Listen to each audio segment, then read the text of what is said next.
You're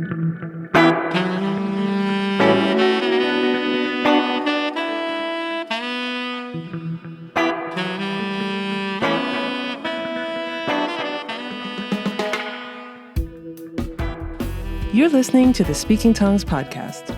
I'm your host, Elle, Charisse. Each week, I sit down to a conversation with multilinguals where we discuss and celebrate language, life, and culture through our own perspectives. Hello, language lovers. Thank you for joining me for this episode of Speaking Tongues, the podcast in conversation with multilinguals. This is episode 100 of Speaking Tongues, and in this episode, we're talking about me, your host, Elle Charisse. My interviewer for this conversation is Emily Hunsberger, the creator and host of my favorite Spanish language podcast, Tertulia, and we're talking about my journey through language. If you're a regular listener of this podcast, then you probably recognize Emily from episode 58, Speaking U.S. Spanish. Thank you to those of you who requested an episode about me. I hope that you enjoy it. I also want to mark this milestone by thanking all of you who listen to my show each week, and especially those of you who have pledged support through Buy Me a Coffee.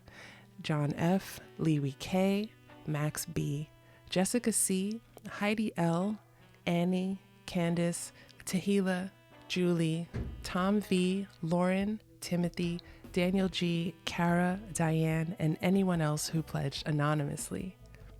If you enjoy episodes of Speaking Tongues, don't forget to subscribe, rate, and review the Speaking Tongues podcast on Apple Podcasts, and like and subscribe on YouTube so that other language lovers like ourselves can find the show. And if you've been a longtime listener of the show or even a recent listener, you can now support the show on buymeacoffee.com. Patreon extras for Speaking Tongues are coming soon, so please stay tuned for that. Links to all platforms are in the show notes. Okay, let's chat. Oh, and I almost forgot. I wrote a book. It's called Taste Buds Volume 1, and it is a collection of international recipes inspired by episodes of this very podcast. It's out now, and links to purchase can be found in the show notes. Okay, now let's chat. Hey, Elle. Hi, Emily. I'm so excited, and thank you for entrusting me to be your interviewer. And you are now on the other side of the mic as the interviewee. But I think your listeners are really going to love hearing from you. And I know even when we had our conversation for the episode of Speaking Tongues that I appeared in, I really wanted to keep talking to you and hear all the things that you had to say.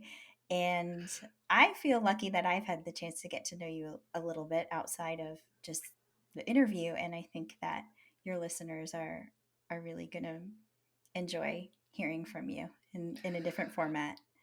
I hope so. I hope so. And thank you so much for wanting to talk about me. I feel like I like being on, my typical side of the mic. So this is new. It's fun. It's exciting. Well, we're going to just give you your own treatment here. And I'm going to start out by asking you some of the same questions that you ask all of your guests. The first being, what is your first language, Elle, and which languages have you learned to speak? So my first language is English, and I also say African American English as well. And I have learned to speak French, and I've learned to speak Italian. I should reverse that. I've learned to speak Italian because my Italian is much better, and I've also learned to speak French. And so what languages did you hear in your home growing up, apart from those listed, any other ones, your neighborhood, other people in your life? Yeah, so at home we spoke English, and that was really it. Occasionally I'd flip over, the TV to like the Spanish channel if I went, because I remember the Spanish channels were like the higher channels, and I would just keep flipping until I found like El Gordo or La Flaca or something. And in my neighborhood there, I typically heard English, but also Spanish.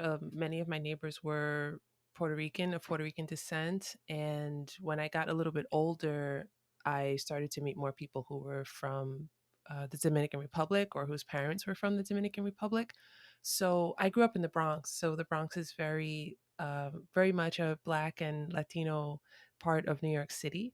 So those were the languages that I heard the most, just going around, and maybe some classmates or in school, teachers spoke Spanish, um, etc. That was really the most of my exposure.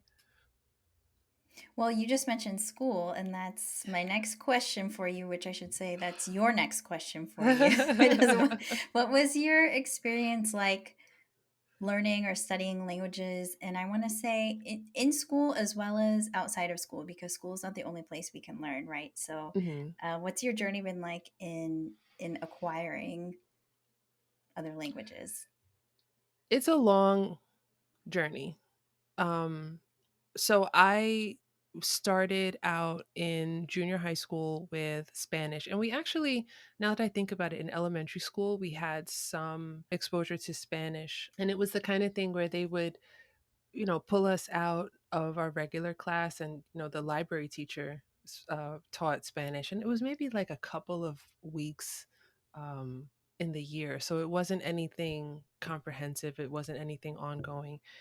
But then in junior high school, we had Spanish for 3 years. Again, nothing comprehensive. We kind of learned the same basic phrases all 3 years. And it was really frustrating to go through this and have to be tested in it, and just not learn how to express ourselves and not learn how to communicate with Spanish speakers.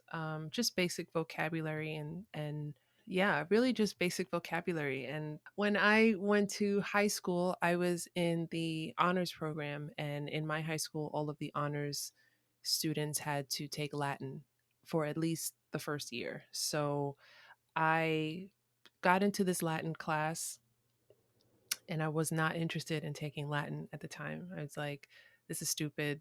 I don't need to learn this. Nobody cares. I'm not going to be a doctor or a lawyer, so I don't need this. And my mother really wanted me to take Spanish.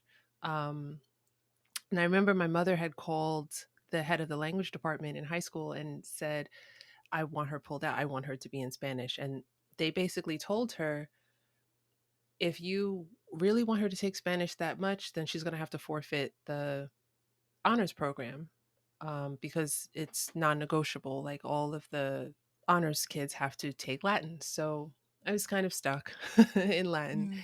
And what ended up happening was, over after the first year, I had an opportunity. I could have switched to another language, either Italian, French, or Spanish, but I was kind of, the way that Latin fit into my schedule, I didn't want to change my schedule. So I was like, okay, whatever, I'll just stick with it.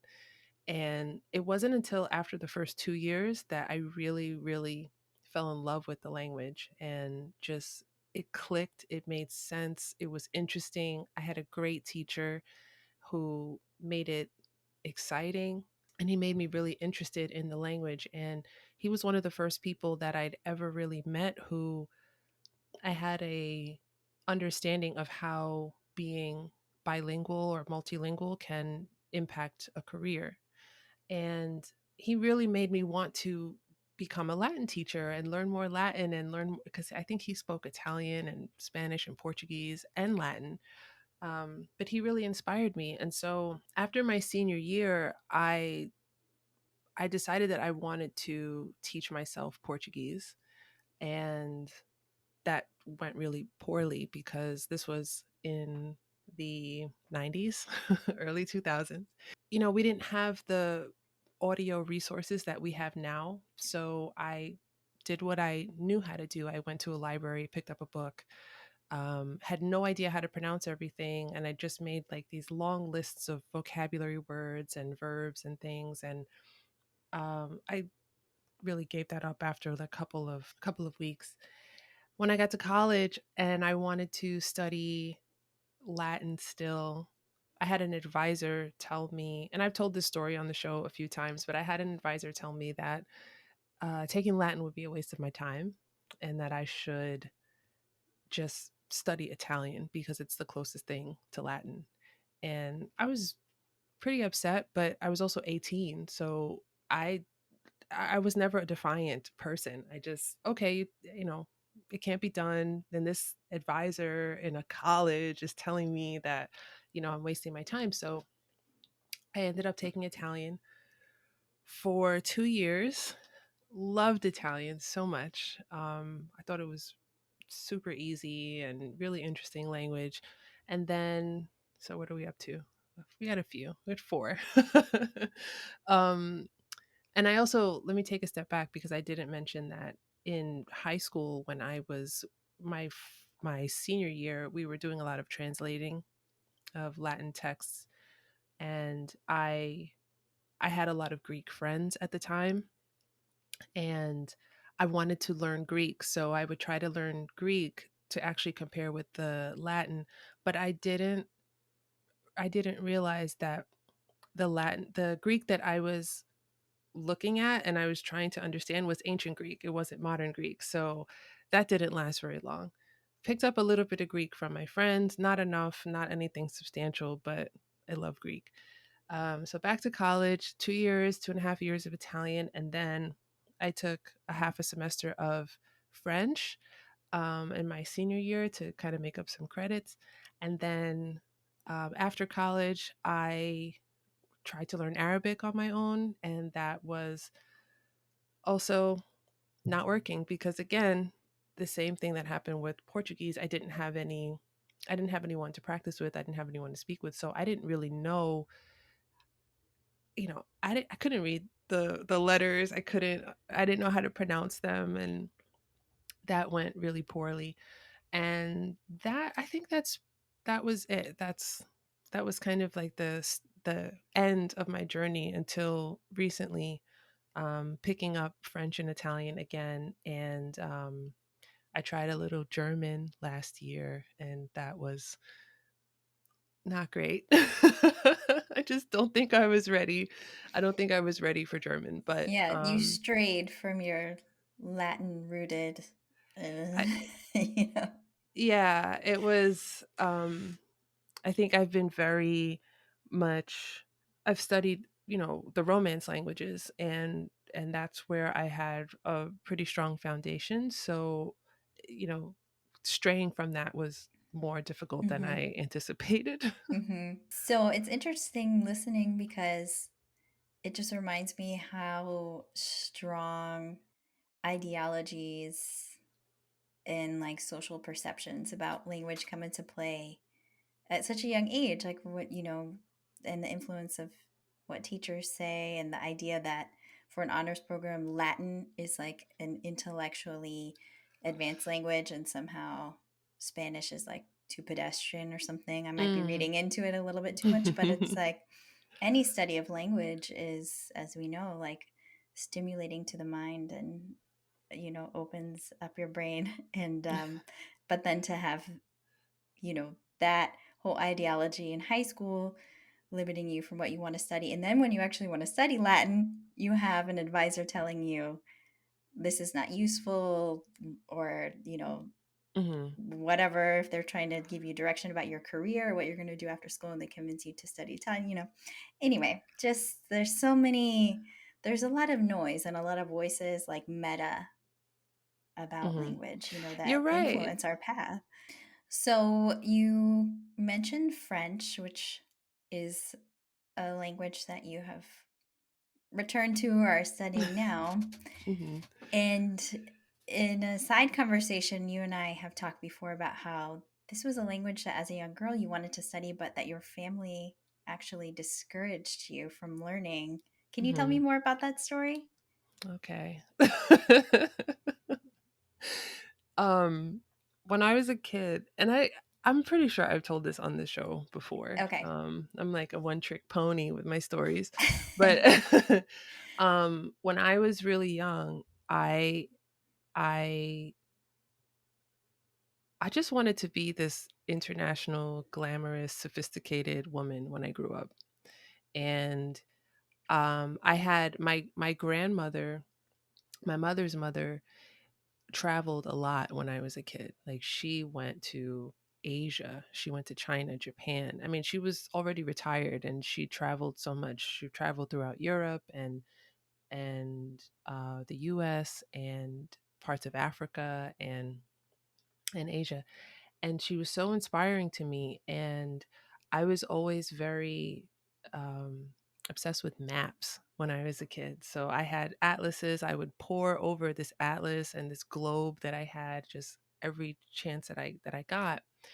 And I remember my grandmother saying to me when I was younger, like, French is the international language. Like French is the language that you have to speak, um, if you want to go. And my grandmother didn't speak French, so it's it's kind of funny that, this was coming from her, but I Maybe just she knew. wished she had and thought she would give you that advice. Maybe the sage wisdom of my gram. Um, but I just, 6, 7, 8 years old, very influenced by Dynasty, very influenced by these glamorous commercials and just seeing the jet set life and people moving throughout the world. And I remember thinking to myself, like, I'm gonna go to Paris one day. Like, it was a non-negotiable in my 7, 8-year-old brain. Like, and I'm going to go there and I'm going to need to know how to talk to people who speak French. And we had this before I went to junior high. I remember that there was a form that they sent home in elementary school with us, asking us, because I went to a performing arts junior high school, and they asked us, um, what which arts we wanted to take, if we wanted to take instrumental music or dance or fine art or vocal music, whatever. And then which languages we wanted to take. And I know there were more than two options, but I only remember Spanish and French. Um, I cannot even guess what a third or fourth option might have been.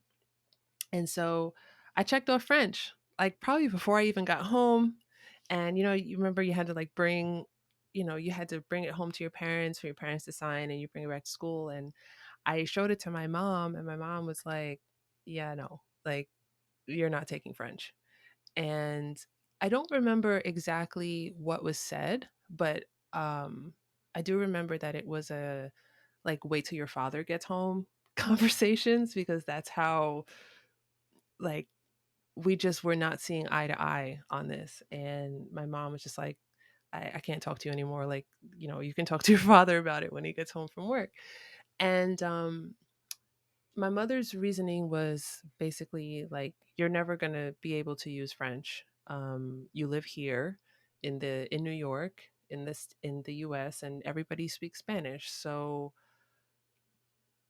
French is a waste of time, basically. Um, and my father took French when he was in school. And, I'd heard his stories growing up about learning French. And I always thought, like, wow, this is what you do. This is what you do. I remember like every show on TV, the kids they were studying for their French final, or they were going on the class trip to Paris, or they were, so that was very much a part of my consciousness at the time. Um, and I felt like, why do I have to be left out of that? Because it seems like everybody's doing it. Um, and then it turned out that it didn't really matter, because that form was probably just performative, because they didn't even offer any other languages. They only offered Spanish in junior high. So even though I chose it, it didn't really matter. But yeah, my parents were just like, my father, I think when my father came home and we had the conversation, he was probably like, yeah, I took French, but I wish I spoke Spanish because I need it, or because it would have been more useful. So I think that they just didn't want me to be disadvantaged in any way, from the way that they saw things and based on their own experiences. But I will never forget that, because that was particularly devastating. I'm laughing about it now, but it was hard, because I didn't have the vocabulary to tell my parents, like, but I'm gonna go to France one day and I need to learn to communicate, or Mm-hmm. I didn't understand that. And Mm-hmm. of course there was no talking back Right. either. So Yes. And it sounds like you there's many reasons to study a language, and I think, sometimes when parents are feel responsible for like shepherding their children through their education, they're like worried about them having like a stable future. So everything has kind of like this utilitarian, pragmatic lens. Mm-hmm. But when you're a kid, you're dreaming and you're aspiring and you're, have all these other visions. And there's, definitely other reasons to learn languages. Plenty of people learn a language for a reason that's not going to have any sort of economic or, practical impact or whatever. So it's like, just feels kind of like one of those classic parent child dynamics of the child is trying to live out their dreams and find themselves, and the parent is like, I don't want you living on the streets with your Right. French books. Which, could be a whole nother road because, it's not that French can't be useful either. But let's not get too far deep in the weeds because I want to keep asking you other questions. Okay. And since we're talking about this, if you wouldn't mind also telling me the story about the book fair, because that is such a sweet and tragic story. And Okay. For people listening, I told Emily the story about um, a book fair that I went to. And I was thinking about this recently because I know I still have this book, but I don't know where it is. It's at my parents' house somewhere. Um, this had to have been fifth grade. And my mother we had book fairs. Do kids still have book fairs, Emily? I think they do. Okay. I don't know if I have to explain it for my younger listeners, like what the book fair was. My kids have had book fairs like in their preschool, so I imagine it's still going on in Okay. elementary school. Um, the book fair came maybe twice a year in my school, and it was always in the library. And my mom would always give me a little bit of money to go get books, and books weren't expensive at the time. She probably gave me like $5 or $10 or something. There was a responsibility when your mother gave you money for the book fair to not blow it on something dumb like unicorn shaped erasers or posters of Joey Lawrence or something. This feels like Phoebe Robinson's stand up right now. I could only aspire to be as funny as Phoebe Robinson. But so my mother gave me this money, and I going around the book fair, and I was really into like Nancy Drew. I was into like Babysitter's Club and books like that. And I love books about like kittens and whales and dolphins and stuff. And I remember I bought this book. It was a French to English dictionary. And I remember like buying it. I remember seeing it and thinking like, yes, this is it. This is the key. Like this is it. I can start now. I can do this. Um and I bought this dictionary, and I remember my mom being like, "Why would you buy that? um they didn't have a Spanish one. Like why would you buy the French one?" And I remember just I remember feeling deflated. I don't remember responding to her. I don't even remember exactly what she said, but that was the general um you know rapport that we had about it. And I had this book on my shelf, and I remember I would look at it, and I would just remember it was a teeny tiny little abridged dictionary, and it would those kind they have in the front, the days of the week, the colors, the numbers, et cetera, et cetera. And I would pour over this like every weekend, just like, it's my chance, this is my time. But at that age, I was maybe 10. I didn't realize I didn't know how to pronounce these words. So probably until I even took a French class, like I remember the word July, I always pronounced it as Juliet, like Romeo and Juliet, because I didn't know that it was Juillet, because I had no one to pronounce the word for me. So I have I have a lot of um, I have a few. I'd have to think about some others, but a few words that I picked up from those from that dictionary. Like I had no idea that I was pronouncing it right or wrong. I just was so eager to, and I would copy the words out on a piece of paper, like scrap paper that I had. And I cherished that book for many years. and I'm certain I still have it. I have to dig around. Hopefully by the time this episode is published, maybe I can post a pic on social media. Yes, you should. It's also like such a mature choice, when you could have been getting like I remember some sort of silly YA book I got at a book fair, and it was like these girls who had like telepathy with dolphins or something. I was just like, and here you are getting like a very practical, mature choice. Well, it's But like I said, I always felt this like mature and sophisticated, and I was like yes, 10. Like, where was I going? To the Ritz? Like, right. no. Yes, I'm imagining your like invisible mink stole that you're tossing over a shoulder. How did you know my my creative play, Ming Stole? Like I said before, to be fair to them, they didn't know that that was my dream because it wasn't something that I was very vocal about.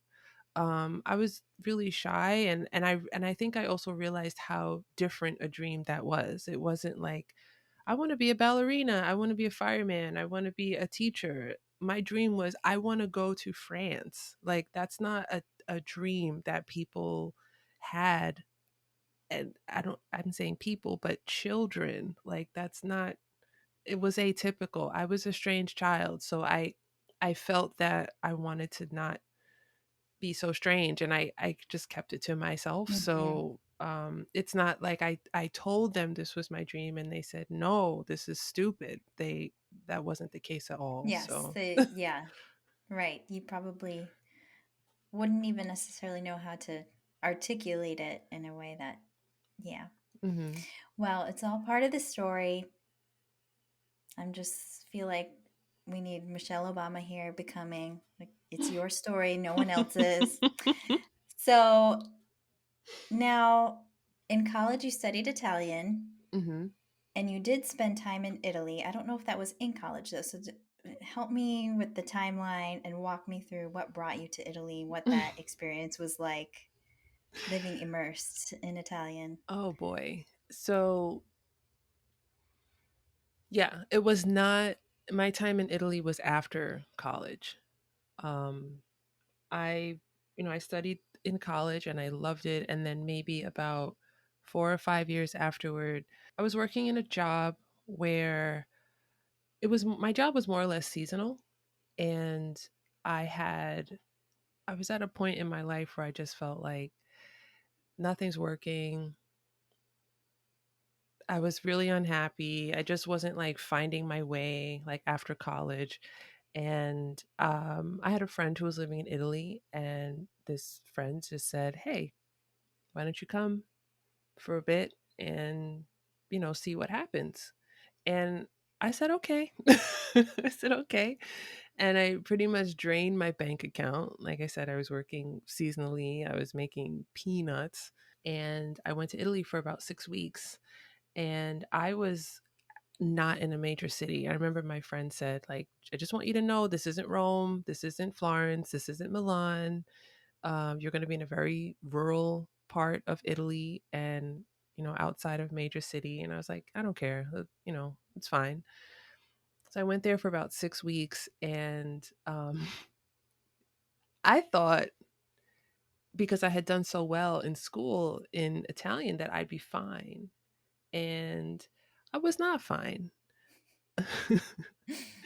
I was not fine. I don't really think that it really hit me, because all the times that I had traveled previously to um, non English speaking countries, I was surrounded by other Americans. So I didn't feel pressured to speak the language in that moment, because there was always somebody there who could translate.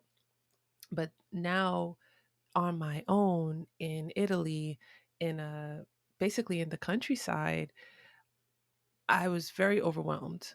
And my college Italian helped me very little. Um, I had, this friend that I was staying with spoke English as well, but, you know, and that's fine when we're in a small group, or when it was just us. But the going out with friends or going to a dinner party and being the only person at the table who beyond the pleasantries, can't understand the conversation that's volleying back and forth. So it was very difficult. I had a couple of moments where I just was like, what am I doing here? Why am I doing this? I'm not getting graded for it. I need to just go home. And um but I stuck it out, and people were very friendly and very helpful and very eager to help me learn and get around. Um and I did get stronger in those 6 weeks. So by the time I'd left, I actually had an issue with trying to change some money in a store, and the woman didn't want to give me change, and I was went to relate the story to somebody else. And I remember saying something like, she won't give me change and I don't understand. And this was in Italian. I'm saying this like, I don't speak Italian, but I really need to change because I had like a large euro, like 100 euro or Mm-hmm. something. And she's like, and the woman looks at me and she's like, what do you mean you don't speak Italian? You're speaking to me right now. So it was like, I was like, oh, I did it. I did it. I did it. Um, so that was kind of the circumstance that led me there. And it was such a monumental part of my life. I think that's why Italian will always be so special to me, because I was youngish, and um I feel like for the first time I had to really like rely on myself and trust myself, and it meant a lot to me to be able to have that opportunity and to do that. And I actually ended up going back the following year with a different friend, and it was just like I felt how different I changed. Like I felt more confident from the start. Um, so it was a really big turning point for me, and um, Italian will always be so special to me for that reason. Mm-hmm. Mm-hmm. That's really cool. And I also think, just the fact that it was only 6 weeks and the impact that it could have, because I think sometimes there's this idea that, to have these experiences, you have to go like live somewhere for 2 years or something, but just an extended period of time and the circumstances, like you said, Mm. Mhm. where you are kind of left to your own devices. Um, yeah, like the quality of the 6 weeks. And I was gonna say it's really humbling when you have to go grocery shopping and like you don't know what anything is. Like obviously you know what eggs are and you know what cheese is, but like it's nothing like yeah, ambiguous jar of stuff. Like what? yeah. Yeah. What is If that? you have like 19 kinds of salami and you just like, I just want to make a sandwich, and you can't think like, what was the salami that my mom used to give me for lunch in third grade? And you just end up picking whatever looks good or you so yeah, a lot of experiences. Mm-hmm. And the idea that you went back, and I mean, I'm just imagining probably the first time you were there. It's like when you realize you don't understand, or you feel like you're on a delay. It's like the words come out of someone's mouth and then you latch onto them and you kind of sail off, and you then start missing. You're not in the present. Mhm. And I think that when you gain that maturity and that confidence, like that you can communicate, if imperfectly, you can kind of remain present. You're like, well, that word went by, but I know this word that's coming up, and you can kind of just Mhm. stay with the flow a little bit better and not be so freaked out that they said, like 40% of what they said you might not have caught, but you can still get the Yeah. gist. That's monumental when you get to that point where you're able to stay in the moment and realize that you're picking up more. It's like, oh, I'm actually doing this. This is so Yeah. exciting. So, ahora te voy a hablar en español un momento para hacerte una pregunta, porque dijiste que no has estudiado español, pero sí estudiaste el español, bueno, en la escuela media junior high. Mhm. Pero desde entonces, y no tuviste una experiencia, digamos, muy, muy positiva, pero dices que, o sea, entiendes bastante. Pero ¿qué contacto, en qué situación, o sea, en tu vida diaria, qué contacto tienes con el español ¿Cuáles son estas oportunidades para ti de escuchar el español? ¿Y hablas el español? ¿Contestas? I Sí, don't alguien. No, okay. know. Okay. Okay, so now tell me in English because you clearly understood what I was I saying. understood a little bit. I feel Okay. like, and I'm gonna ask you, Okay. were you asking me about like not really speaking Spanish or not really studying Spanish?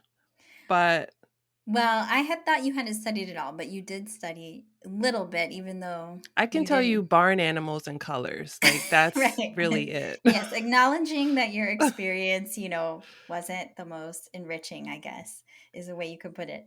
But, it sounds like I know you still live in New York, even though a different borough now, and we're in the US, I'm all about Spanish is everywhere. US is a Spanish speaking country, but in the life of Elle, like how does Spanish come into your life on a daily basis where, you can tap into this general understanding even though you wouldn't actually speak it back or respond to somebody in Spanish if they spoke to Hmm. you in Spanish. Yeah, I did get the end of that, and then I Hmm. started thinking, um, it's really interesting, and I just want to be clear and careful about what I'm saying because I really don't want anyone to think that I'm like, oh, I take Spanish for granted and it's so easy, and because I live here, like I can do whatever I want and say, like, no, like I said, colors, barn animals, maybe items of clothing, fine.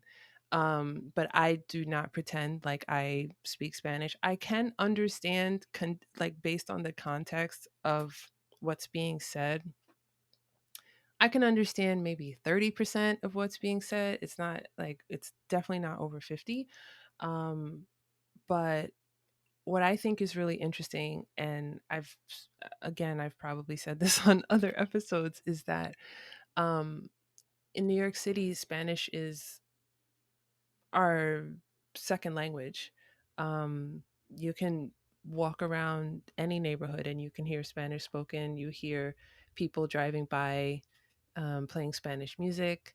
You get on the subway, you hear conversations in Spanish, and there are plenty of advertisements all over the city in Spanish, and sometimes official announcements.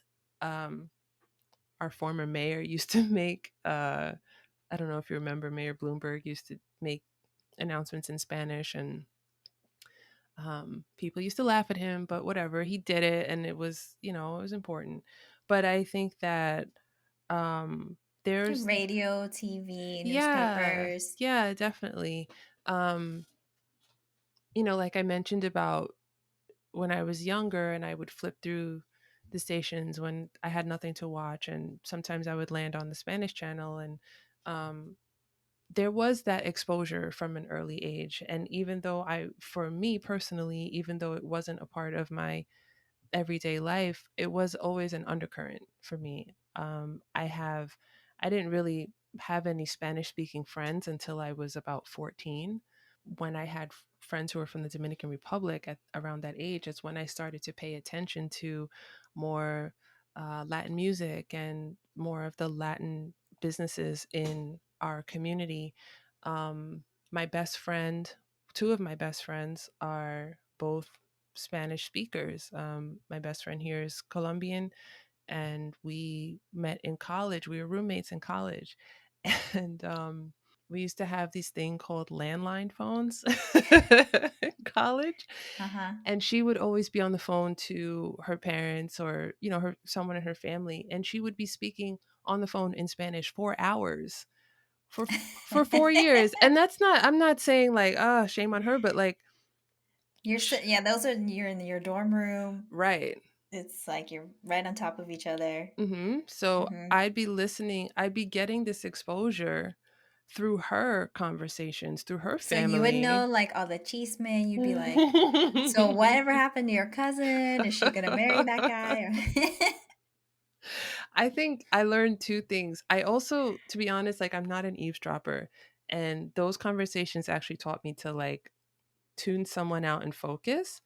But there were times when I would listen and I was like, I don't know what she's saying anyway. So it wasn't even like I was really being in the chisme. I was just like, um, but picking up and understanding her accent, understanding the words that she used, the Colombian Spanish that she spoke with. Um, I think that even when I listen to Spanish speakers and I'm making an effort to understand, if someone is Colombian, Venezuelan, I can understand them a lot better than I can understand someone from Dominican Republic, for example, because Dominicans speak so fast. They speak so fast.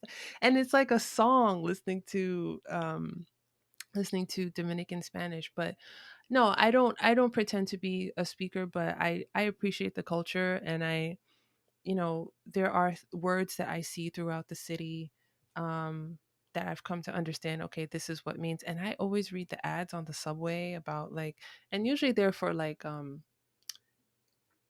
people to say like, if you need help, call so and so, or like legal Yeah, like advice the or PSAs. yeah, like that kind of stuff. So I mean, they're words that I pick up, and if I Well, had. and don't forget you studied Latin, Italian, and French, and a little bit of Portuguese self study.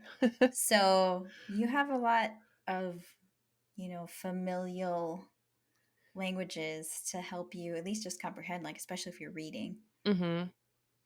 There's an adjacency there that definitely helps. I would be reluctant to give someone directions if I had to in Spanish, because I would just feel bad about giving them the incorrect directions. But there's a familiarity with Spanish that I feel. I think I initially started thinking about this because you've told me that you've listened to my podcast, which is Hmm. in Spanish.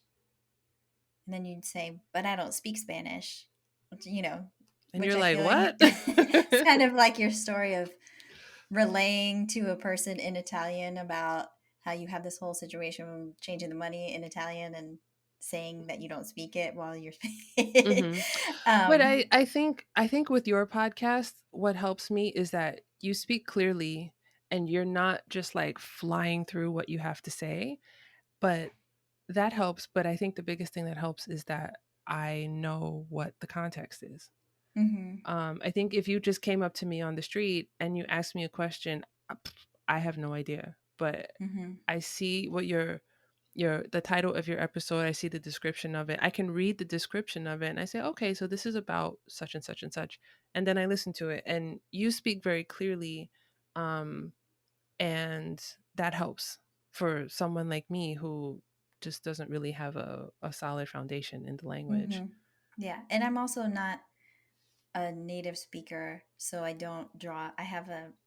You know, I have a good podcast Spanish, I guess, because I'm not like speaking the slang from like my neighborhood in Santo Domingo or something, which I love and I want. I mean, that's not to say I I wish I could, be a part of that and understand that. But yeah, so it's kind of like it's user friendly, I guess. In that way. But I have been exposed, studying, learning, using, just interacting, using socially, reading, like every verb you could imagine in Spanish and Espanol since I was a child. Mm, And I think in school, my first exposure was when I was 7. And still, because it's especially with these global languages that have so many speakers and so many communities and like micro variations and everything, there's no one out there who is going to understand everybody's, you know kind of slang and way of yeah. speaking if you're just like a fly in the wall with them talking to somebody else from their community, Hmm. but yeah, so I just try to look at it as every day I learn something new, right? Tell me about speaking tongues, Mm. and how did you move forward from just having an idea one day to, they say like once you write something down, it goes from being an idea to like a goal. How did you move from having this idea to actually having this amazing podcast, which I always say you're so prolific. You interview so many interesting people and do such thorough research and put out so many episodes, and I'm in awe of you. So tell me about it. So it started with an idea about, I think it was in 20, I've been trying to go over the timeline recently. I think it was 2018 or 20, no, 2018. I credit three people for this. One is my friend in Argentina, Maria, and we have been friends for a very long time. And she would always tell me about words that are used in Argentine Spanish and in Buenos Aires that may be different in other Spanish speaking countries and other regions. And so we would always go back and forth about etymology or where this word comes from or why that word is. And we always just had a laugh about it. And just she taught me so much about um the language that is as it's spoken in her city. And the second person, I had a coworker who's now a friend, my friend Sabrina, and her family is from southern Italy, and they speak a dialect. They speak a language called Barese. And when I first met her, I heard her speaking, and I was like, kind of sounds like she was on the phone with her grandmother, and I was like, she kind of sounds like she's speaking Italian, but not really. And I asked her like, what language was that? And she told me it was Barese, and I said, oh, I never heard that before in my life. So we worked together and we sat back to back, and I would always ask her, or she would always volunteer and tell me, "Oh, do you know what this means? Hey, do you know what that means? In Italian they say this, but in Barese we say that." And Sicilian, she also speaks Sicilian. So, in Sicily, this is the word for this is how we would say this, and in Italian they would say that. And I remember I turned to her one day and I said, "We need to make a podcast." And it was primarily because all we did was talk all day. We just spent like You all just day. needed mics, and that's Yeah, it yeah. was pretty much like a morning show. Like we had our cups of coffee and we would just like talk all morning. Um and that kind of really put the ball in motion in my mind, like, okay, podcast. And at the time I was listening to podcasts from 9 to 6, like my entire working day. I was just jumping around listening to all these different shows. And the third person actually was my first guest, my friend Jess. And through I met her through an old colleague, an old office. It's kind of convoluted story, but we were in the same industry. And I was talking to her one day, and she told me that she's Korean American and she speaks Korean, but then she also speaks Norwegian and she also speaks Swedish. And I was like, what? Like, how? And then she started telling me her story. And I said, this is so interesting. Will you be on? I said, I'm thinking of starting a podcast. I haven't started it yet. Do you want to be on my show?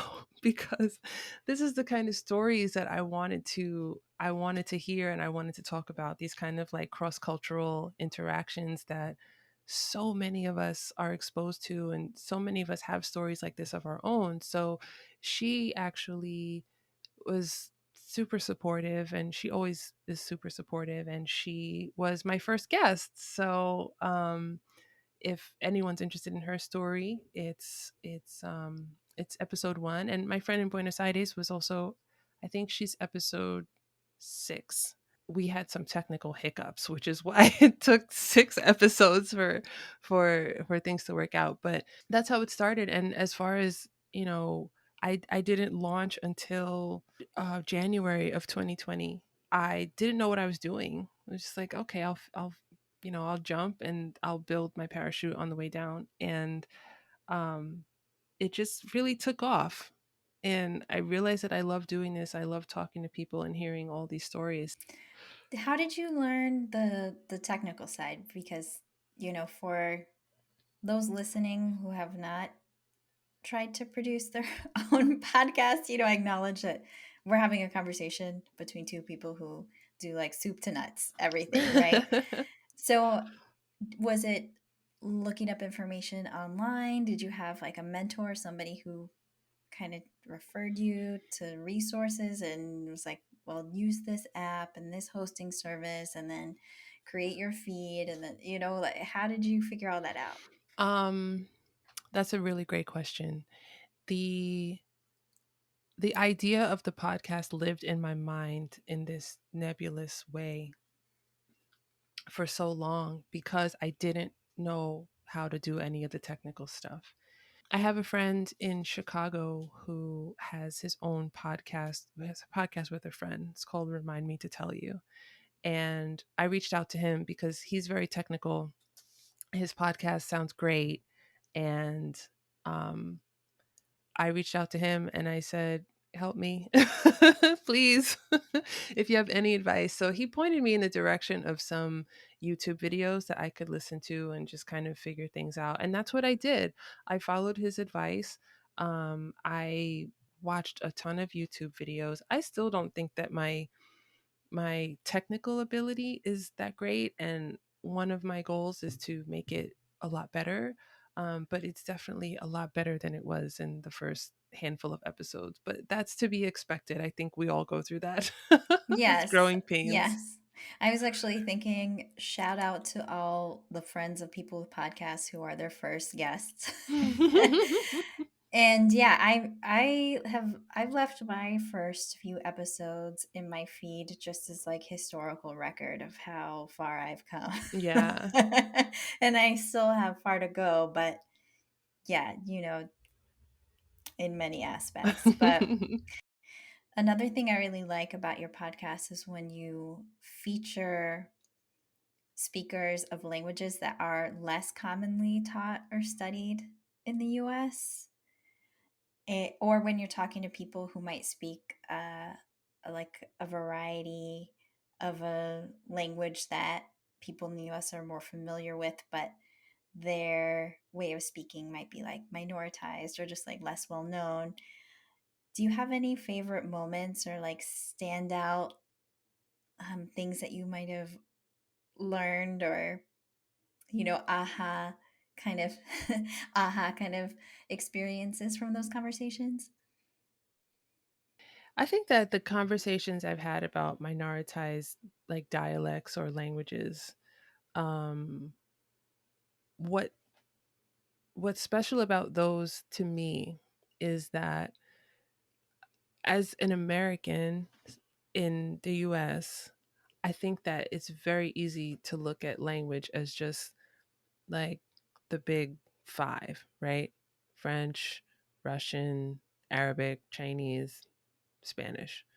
Um, and that's a lot of what I think, and I would even shorten that list for like a lot of other places, but I think that it's very easy to just think of the world in those terms. And what has been special about languages that are minoritized or less commonly taught and spoken for me is just the ability to expand and challenge even what I may intrinsically believe in myself, in my, or feel in my heart.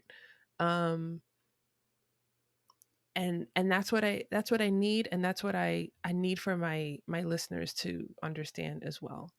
The biggest thing that I would say that has really changed the way that I see things is, as we've talked about, I'm learning French, and there's always this very, not even European France, but there's this very Parisian gaze on the French language. And Paris is cool. It's fun. I love going there.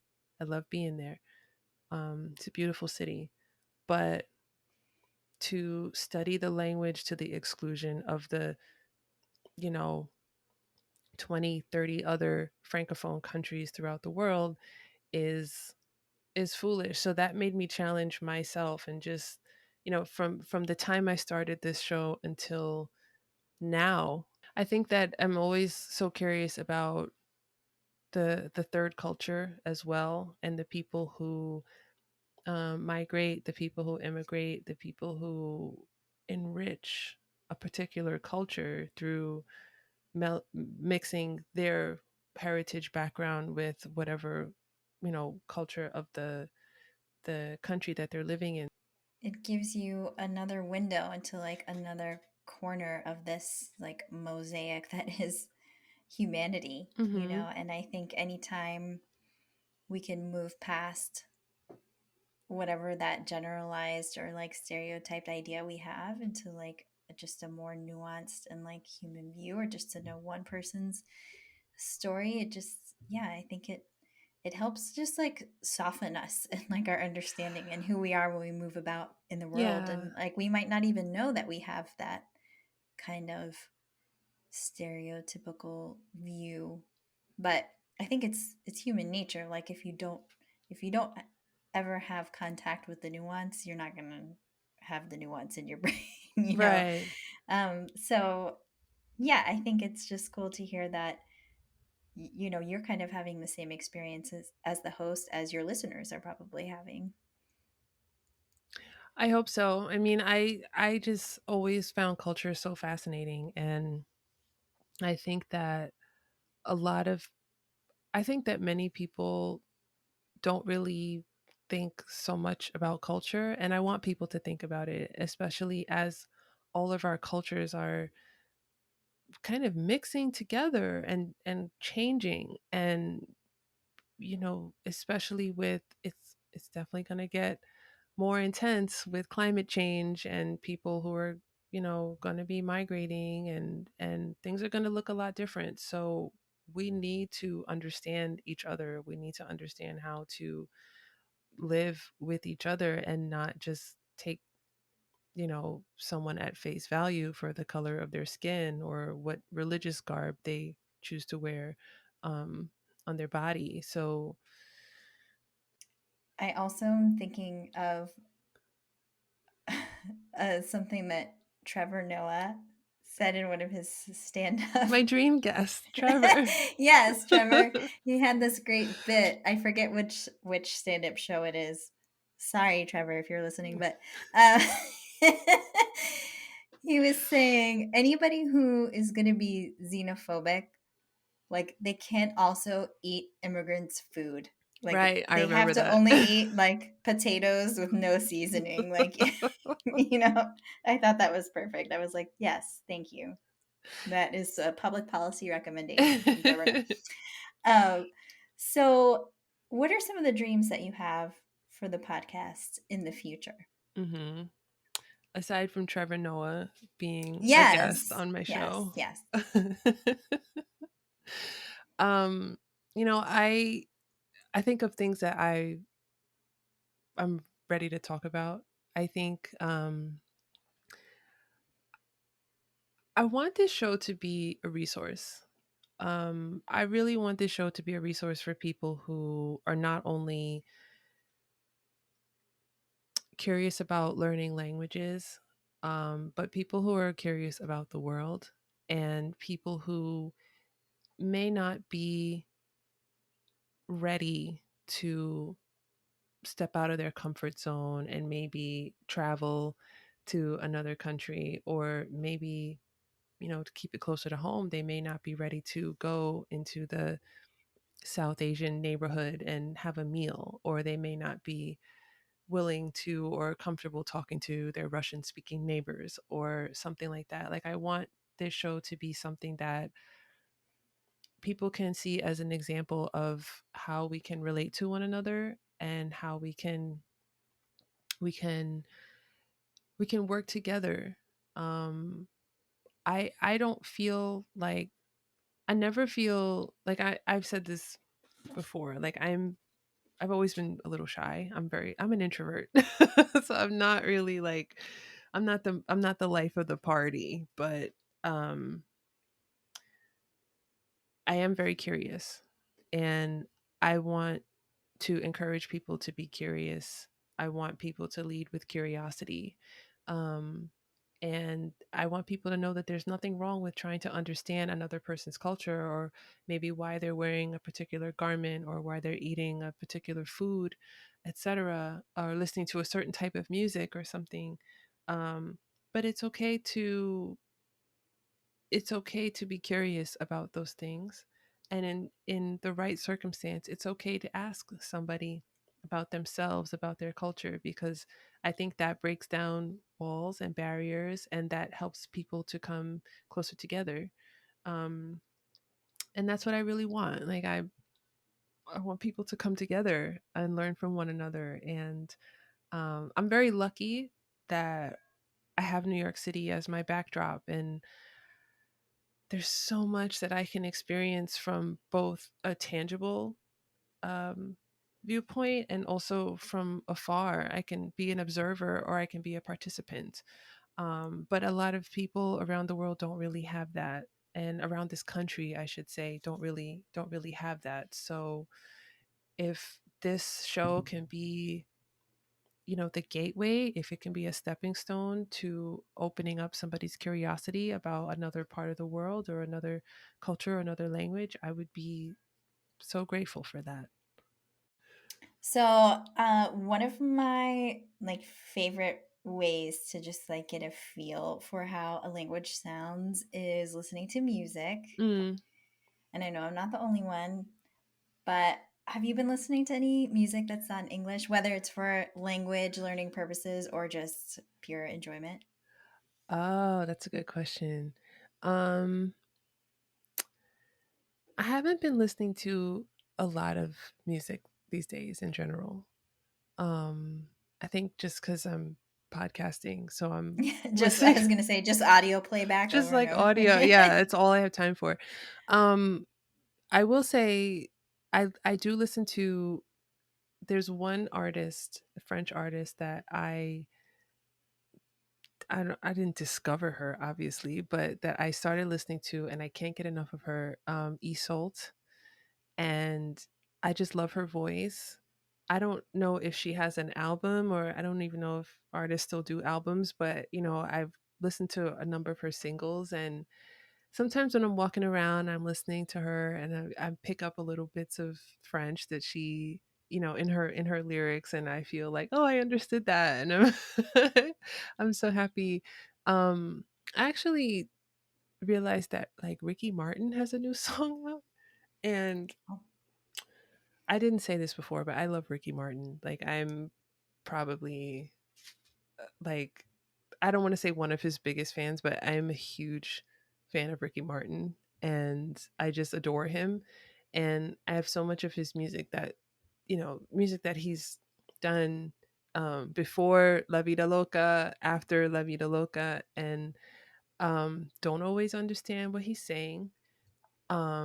I just love his voice so much, and I heard a recent song that he did, and I like made a beeline to go play it and add it to my workout playlist. And so Ricky Martin, now everybody knows. Hmm. And Now, now secret's out. and last summer on Spotify, I started listening to this Arab pop playlist.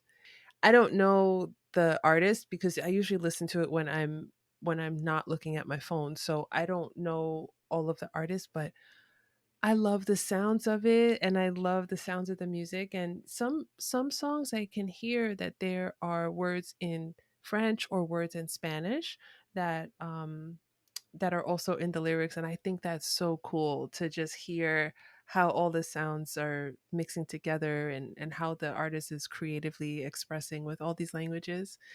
And I love Afro beats. I've been listening to, Spotify, just whatever Spotify puts on the playlist. I just listen to the Afro beats playlist. And even though I said I don't listen to a lot of music these days, I guess I don't actively look for new artists and stuff. Like I just, whatever Spotify recommends, and if it's something that really catches my eye, then I'll stop, and catches Hmm. my ear, I should say. I'll stop Right. and and listen to it. But yeah, what I listen to whatever Spotify tells me to. So, this is Speaking Tongues podcast. So, I have to end this interview with your classic question. Do you have any jokes, tongue twisters, cool slang words, idioms, words of wisdom, or advice in any language that you could share? Okay. So I have two, and I'm gonna stick with um my two languages that I'm, well, sort of the two languages that I'm currently studying. The first one is in French, and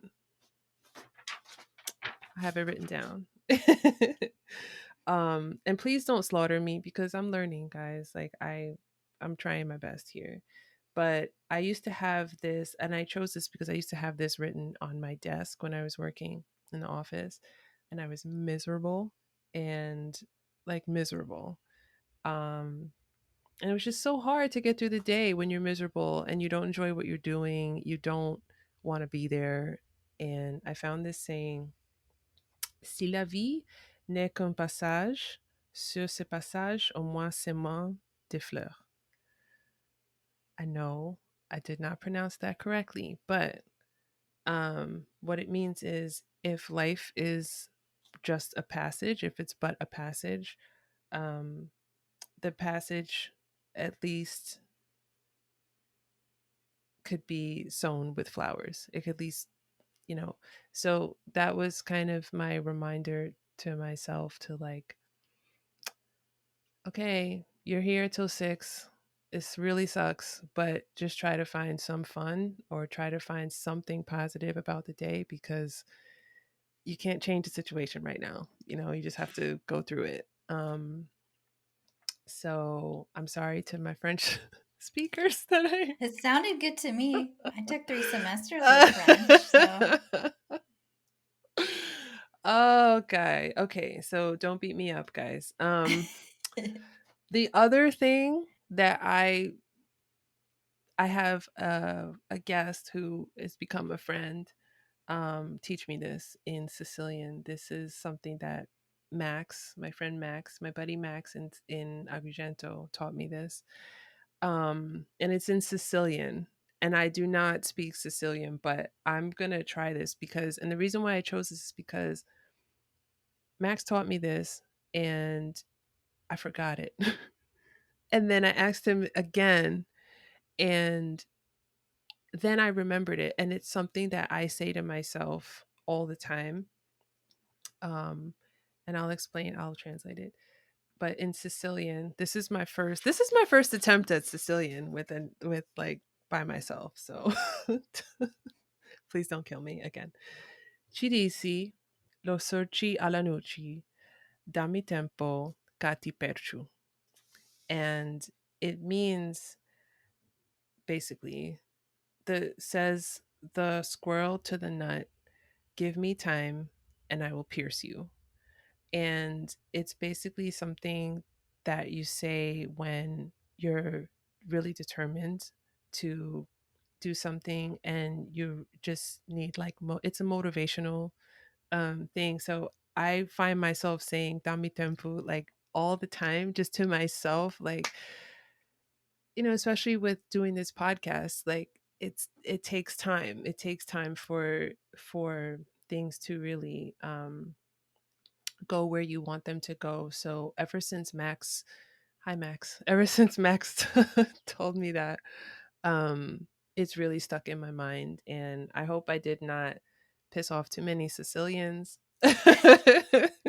um, They're probably just happy that you're, bringing visibility to Sicilian I here. hope I And hope that's the prevailing attitude on it. But this question, so many people have answered it, and I really encourage anybody who, if you haven't made it that far into an episode, to just, even if you feel like you want to just fast forward to the last 10 minutes. I always love the answers to these questions because some people, I let people know ahead of time, this is what I'm going to ask you. Some people